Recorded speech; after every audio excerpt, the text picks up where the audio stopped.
ito ay rated SPG. Striktong patnubay at gabay ng magulang ang kailangan. Maaaring may masiselang tema, lengguwahe, karahasan, sexual, horror o droga na hindi angkop sa mga Magsisimula na ngang maningil ito ngang si Marge sa mga kasalanang ginawa sa kanya nito ni Thea.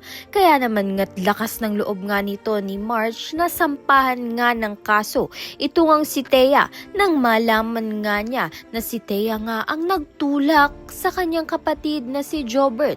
Kaya naman nga't dahil dito, makukulong na nga itong si Thea. Sa kabilang banda naman nga sa labis na galit nga nito ni Edward, lalayas na nga siya sa mansyon ng mga Torrecampo at isasama niya nga sa kanya itong si Ashley at iiwan nga itong si Thea.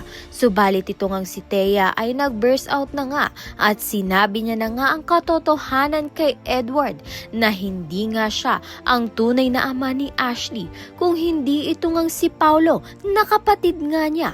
Kaya naman nga't laking gulat nga nito ni Edward. Kaya naman nga't yan at iba pa ang dapat nating pakaabangan.